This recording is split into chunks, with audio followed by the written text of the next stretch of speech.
The music-related tactics were brought in as the campaign progressed.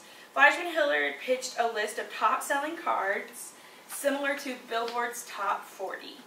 At the MTV Video Awards in 2006, they had a sample station and actually allowed for the celebrities to come up and to open a card that was their music, or like open a card that was like their best friend who was also a celebrity. So they were able to sample it and then purchase the cards. And then the next thing they did was they created the buzz on the musicians' fan sites. So musicians like Louis Armstrong, Blondie, Earth, Wind & Fire, Kiss, and the Village People all featured these cards on their website saying, oh, look how cool this is. Our music is on a Hallmark card. Kiss featured that on their website. Yeah. Wow. So, y'all know who Kiss is, right? Heavy metal. Yeah, so that started to garner a lot of attention for them. And then the radio stations furthered what they were already doing, which was, you know, the sound messages, like relating the cards to their audience, and they were giving away packages of cards that correlated to those genres. Okay. Question number 4. What award show did Hallmark use to start building buzz to attract new music artists for their cards? Okay, the answer choices are the Grammys, the Country Music Awards, the MTV Video Music Awards, or the American Music Awards. No one? MTV Video Music Awards? Yes. Okay.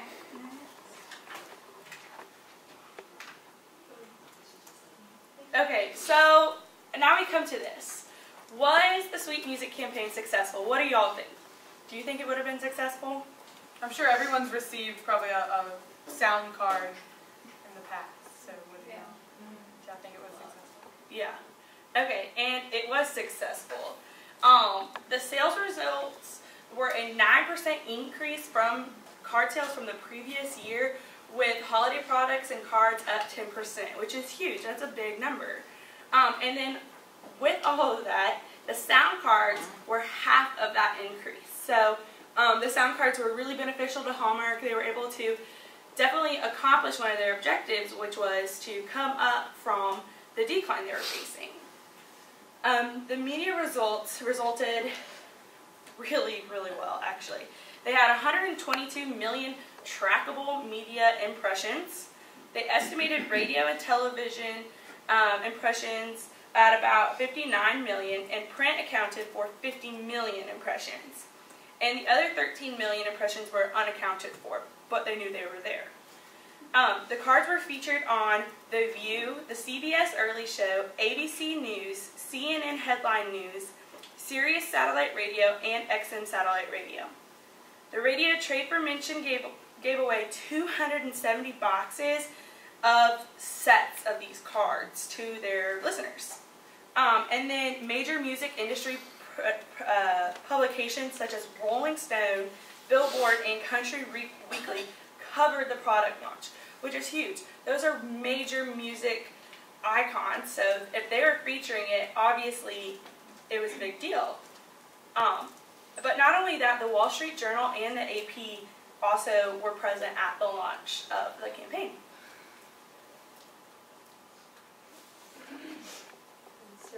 After the Say It With Music collection was launched, Hallmark approached Corbis to begin working with them.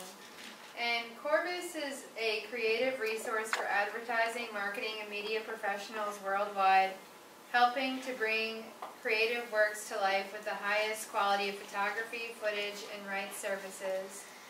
They offer a preeminent collection of more than 100 million creative, entertainment, and historic images, and a comprehensive footage library with the world's deepest rights and clearances expertise, a roster of elite assignment photographers, and an award-winning media management solution. And after that, like, the sound cards were expanded to feature sound bites from movies and popular TV shows.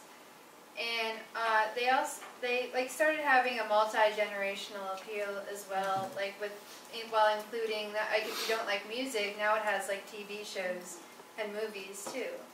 I mean, I don't know who doesn't like music, but, you know. And they continue to build on their sound card campaign today. Like, I was just in the store yesterday and I saw that they had now ones that light up and move and do all other kinds of things. And you can now record your own message on the sound card before the music starts to make it just that more personable. And they also, and yeah. Here's a video of, sorry. Do you love it, Dad? I thought you could use some help with your look, because I'm kind of an expert on fashion. It's beautiful. What's this? Come on. It's melted in a magazine. Happy Father's Day. Thanks, Charlie. Dad, you're the perfectest. Love, Charlie. Cool, huh? Yeah. I want to walk like you.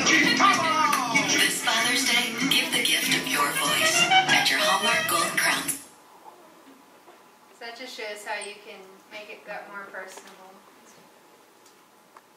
This campaign definitely offered us a lot of lessons.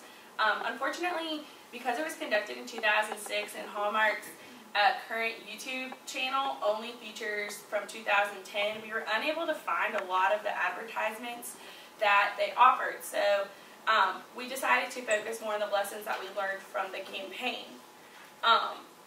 We definitely learned how to redefine an audience. You can take a Hallmark Gold Crown store audience, which was typically someone who was older, who had been buying cards for everything, and you could totally reverse it so that it appealed to people who were sending their messages via texting and not calling someone on a regular basis. It also taught us how to introduce modern ideas to this traditional type of company, and it was just really interesting to see how it all worked. So we came up with some improvements and recommendations. Definitely include this campaign on their YouTube channel, because I don't know if y'all noticed, but both of those videos are actually Father's Day commercials. But those are the only two, and they weren't actually from the Hallmark channel. We had to search and find. But as we said, right now they just go back to 2010. Also, we recommend that they should have copyrighted the Sweet Music campaign for musical cards, because right now, you know, not just Hallmark makes musical cards. If they would have copyrighted them, they would have, you know, had that monopoly over that. Also, to incorporate campaigns into Twitter and Facebook accounts. Their Twitter account, I don't know if y'all noticed, but the Hallmark PR, that's their only main Twitter account that we could find. And their Facebook accounts, you know, maybe it has advertisements about certain holidays, but nothing about new campaigns going on. Other things we were thinking about doing, like how they could improve the campaign, is because it was so successful that it's something that they should have continued. Yes, they do have musical cards, they have the reportable cards, but had they copyrighted it and had they continued it, I feel like they would still be able to insert new musical songs as the years have progressed, because the songs we listened to in 2006 are not the same songs we listened to in 2012. So it definitely has the opportunity for regeneration. Anybody else have any suggestions on what they could have done differently? Any questions about it? Questions?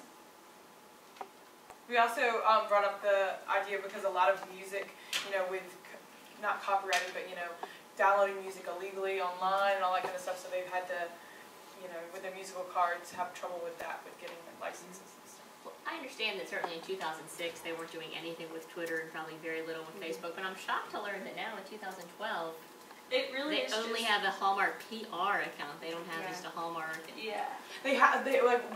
We found other Hallmark accounts, like the Hallmark channel, Okay. like the The movie TV, channel, right. the Yeah. TV channel.